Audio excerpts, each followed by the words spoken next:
20 firms, each with an equal market share. What is the four-firm concentration ratio? And then, of course, you could also calculate its HHI. Okay? So, four-firm concentration. So, if I've got 20 equal-sized firms, how much does each firm have? 1 over 20. 1 over 20, which is 5%. Okay? So, the four largest firms have 20% or 0.2.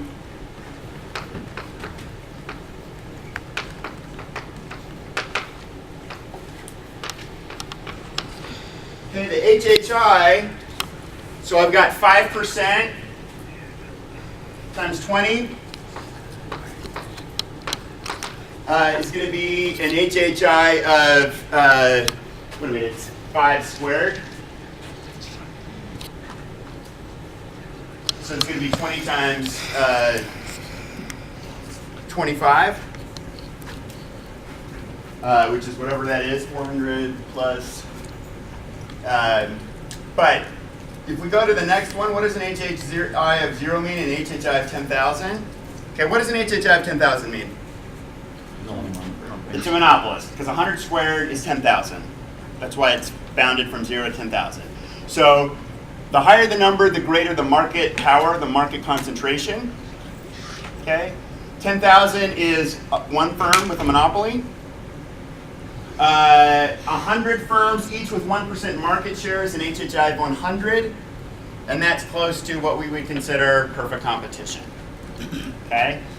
The difference between the HHI and the four-firm concentration ratio.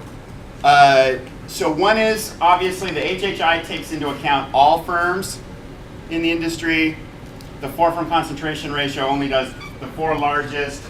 Sometimes in Justice Department documents you'll see, or analyst reports, you'll see a C8, which is the 8 largest. What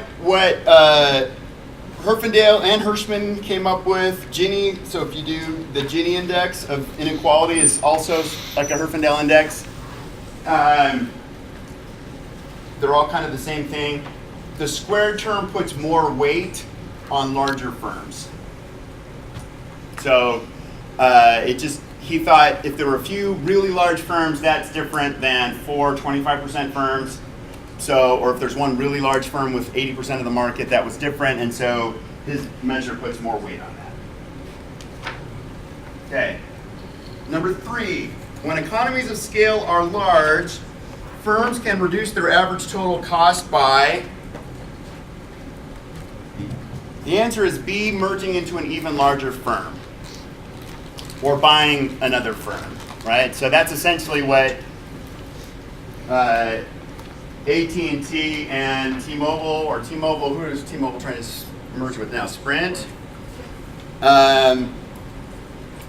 They're actually trying, so there's 2 reasons for big firms to do mergers. One are good reason, this is number 3. One are good reasons are economies of scope, that's a synergy, and reducing cost, like economies of scale.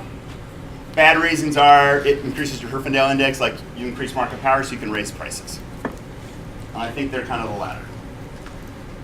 Okay? Which of the following kinds of market structure are not associated with market power?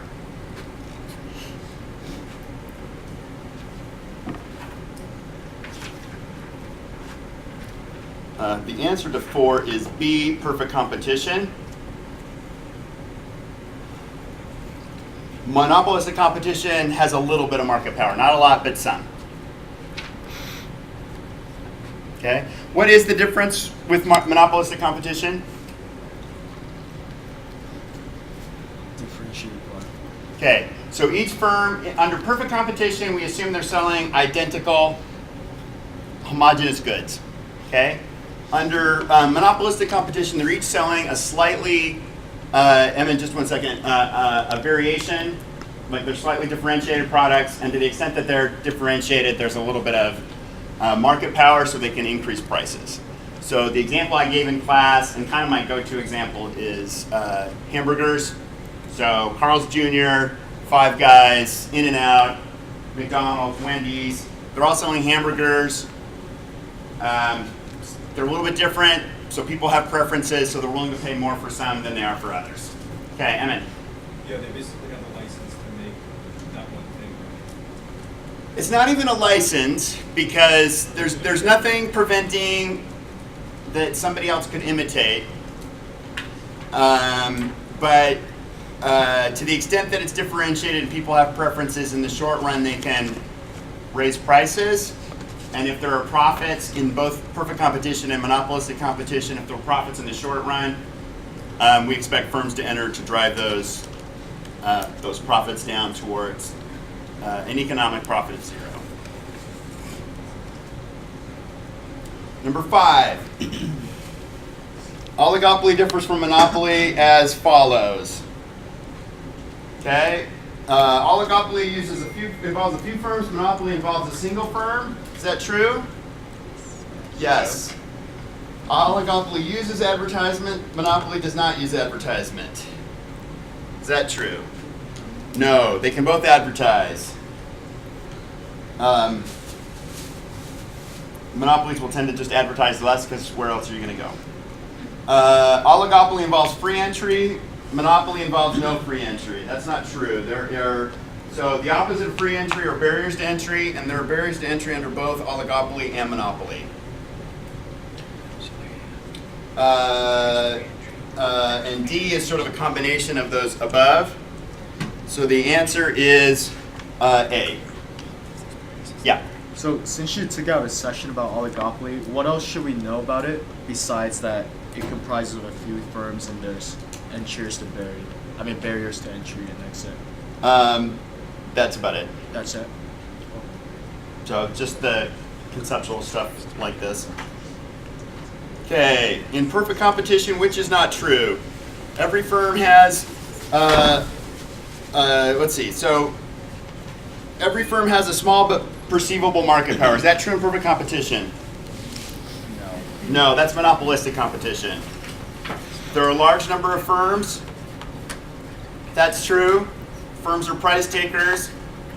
That's true. Firms produce homogeneous goods. That's true. What's a homogeneous good? What does homogeneous mean? Same. Same. So